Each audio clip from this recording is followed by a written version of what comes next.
Conseil national des professions immobilières. Merci. Vous avez indiqué que vous souhaitiez que les professionnels soient largement représentés dans ce Conseil. Est-ce que ça veut dire que vous souhaitez que les représentants des copropriétaires n'en fassent pas du tout partie, ou est-ce que vous acceptez qu'il y ait quand même quelques représentants des copropriétaires?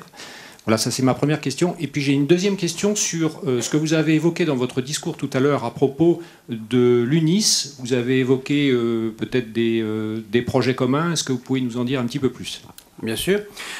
Alors, sur le Conseil national, je crois que je n'ai pas d'exemple de profession qui soit mise sous tutelle du consommateur. Je n'ai pas d'exemple autant que je cherche. Je ne parle même pas des ordres professionnels. Hein. Je parle de l'organisation d'une profession qui s'organise et qui est force de proposition devant les pouvoirs publics pour dire voilà, est-ce que vous ne pensez pas qu'on devrait faire évoluer les choses de telle façon ou telle autre façon?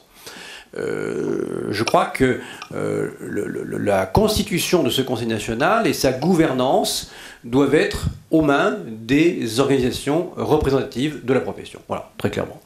Par contre, comme ça a été écrit dans le livre blanc, bien entendu, pour que ce Conseil national ait une reconnaissance et puis travaille de façon constructive, je crois qu'il faut que la chancellerie et le logement puissent y siéger, ou en tout cas qu'on siège sous l'accord de la chancellerie et du logement.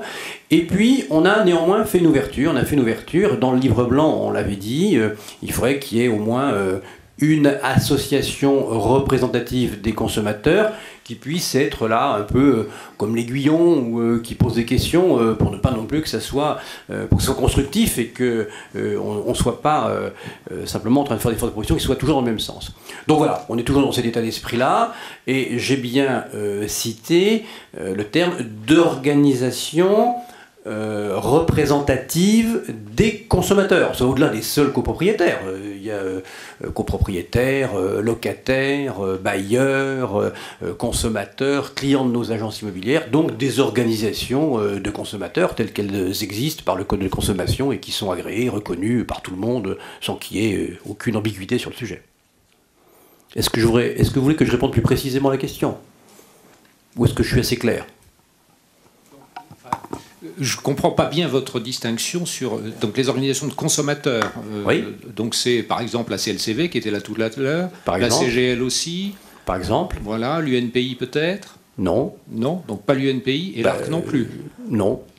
D'accord, parce qu'ils sont uniquement représentants des copropriétaires, ou certains d'entre eux, et pas consommateurs au sens général, c'est ça? Mais parce que les deux premiers que vous avez cités sont des associations agréées au sens du Code de la consommation. Je crois que c'est clair.